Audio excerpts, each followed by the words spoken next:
kanya, mas maganda pa mayor. Kasi nung mayor, maluwag kami rito. Lalo nung COVID. Marami kaming biyaya rito. Hindi mo nakakalimutan yun, Nay? Hindi. Nung time ng COVID, Nay, naramdaman mo ba na hindi mahirap masyado dahil sa kanya? Hindi naman. Kasi Parang lagi may bigay. lagi may biyaya kami dito. Oo.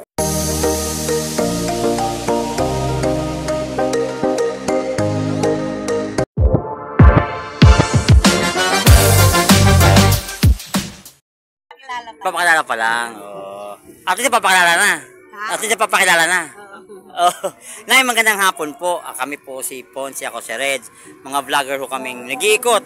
Nagtatanong-tanong po kung ano po yung totoong kwento sa likod ng pamumuhay ng bawat Pilipino. Nay, yung itong negosyo na to, sa'yo to. Sa akin, sarili. Matagal mo na itong negosyo. 1980 pa. Sana all, Nay. Tagal na ng negosyo mo, Nay. Lakas mo.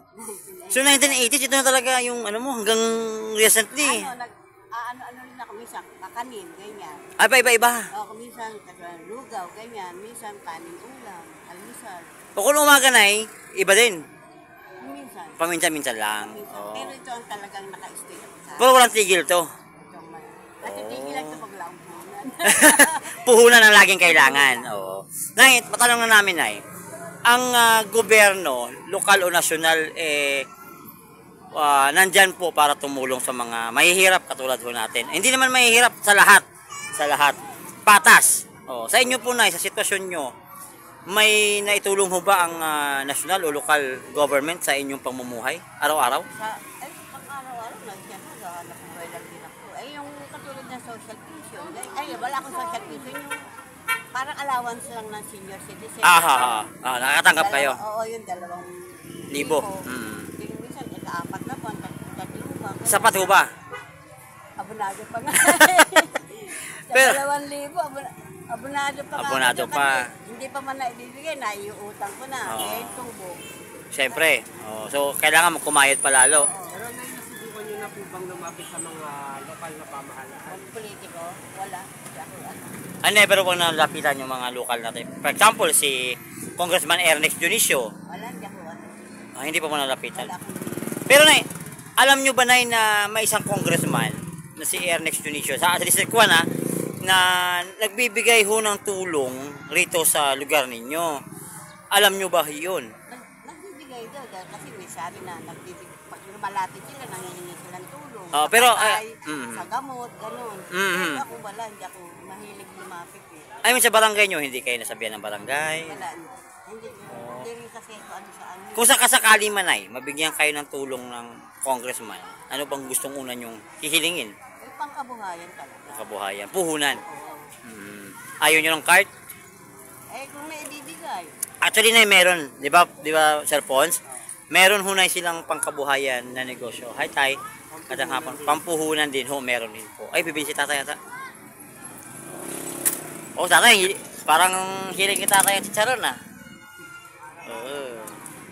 So, inaangkat ko lang to, Nay. Sa Blumentritt, binibili. Ang layo pa. Blumentritt pa. So, ikaw na, may kumukuha lang doon.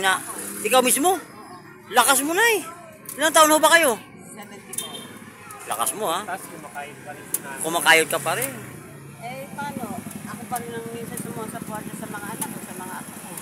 Mga anak ko may hanap buhay naman. Kaya kapos. Kulang. Hindi kulang sa kanila. Pero, Nay, ano yung mga gusto nyo asahan na tulong ng gobyerno sa inyo? Ayun lang kasi, yung magpanghanap buhay lang kasi yan ang talagang hanap buhay lang. Kalusugan nyo, Nay, okay naman po ba? Hindi naman ako high blood, wala akong diabetes. Ay, sana Wala all, Nay. akong rayuma. Sana all, Nay. Diba? Wala, nagpapacheck up naman ako. Malakas. Oo. Kaya hindi rin ako palalapit sa politik para hindi lang gamot, hindi lang Kasi kaya nyo naman, kaya. Yun naman talaga yung dapat. Kasi yung gobyerno, nakaalalay para sa atin. Kaya may demand din tayo na tulungan tayo. Kasi lalo't ngayon, sa panahon ngayon, talagang hirap tayo. So, okay po na humingi ng tulong sa gobyerno. Huwag ka mahiya, Nay, kasi yung pera na yun, hindi po pera ng politiko yun. Pera po ng taong bayan yun, na iniipon para ibalik sa atin ng gobyerno, para kung sino nangangailangan, mabigyan ng tulong. Yun naman gusto ko pagpuhunan kasi sa totoo lang, itong pinupuhunan ko rin sa ngayon, 5-6 to. Utang, siyempre. Oo, inuutang ko to. May interest, Oo, araw-araw hinuhulugan ko to. Anong pangalan nyo, Nay? Mirna de la Cruz. Anong barangay po kayo, Nay? 128. Ito, taga rito. Ano pong unit niya dito? Wala dito lang sa gilid ng Ah, bundok. ito lang. Ah, ito. Sa kubo sa kabila. Medyo delikado yung pwesto mo na eh. Oo. Hindi ka ba natatakot dyan? Baka gumuhunay. Sabi nga rin ako eh. Di ba? Pag umulan, hindi ka natatakot. Kasi siyempre, Pagka may bagyuhan, lumalabas lang ako. Lumalayo na lang. Lumalayo lang sa media. kung sakali na mapagbibigyan ka na kay Congressman Ernest Judicio, anong gusto mong sabihin sa kanya ngayon? Eh, basta ang ano ko lang talaga, pang kabuhayan ko. Kasi talagang pamilya ko ako. Mga anak ko, ako talagang. Ako kung hindi ako talaga maghahanap buhay, wala rin, hindi rin naman ako matulungan ng mga anak ko kasi sa akin pa nga tumatakbo. Sa'yo pa rin umaasa. Oo, pagka mga gigit sila, sa akin pa rin ang takbo. Sa edad mo na yan, naisip mo ba na dapat ako na ngayon, nagpapahinga na, wala eh. nagpapaganda na lang? Eh, tinitingnan ko na lang din yung kalagayan nila. Alalay pa rin. Oo, kasi kung alam ko naman meron, ba't naman ako mag-aano pa sa kanila, di ba? Oo. Ay, Nay, kanina may sinasabi ka sa akin na sino yung nagbigay ng tulong sa inyo, yung bago? Sino ba yun? Yung bago. Yung sabi mong nagpapakilala? Dati si Joseph Lumbad. Oo. Lagi na dyan sa court yan. Oo. Buwan yan sa isang buwan, isang beses. Nagpapakilala na. Nagbibigay, nung nakaraan, nagbigay sa amin ng bigas, 2 kilo. Pera. Pera wala. Bigas. So yun pala yung wala namang pangako, wala naman. Wala naman. So Nay, kilala mo ba si Isko Moreno? Oo. Di ba sa ngayon, hindi na siya mayor, wala na siya posisyon. Citizen na siya ngayon.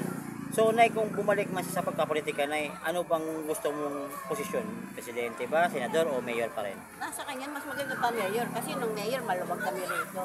Lalo nung COVID. Marami kaming biyaya rin. Hindi mo nakakalimutan yun, Nay. Hindi. Nung time ng COVID, Nay, naramdaman mo ba na hindi mahirap masyado dahil sa kanya?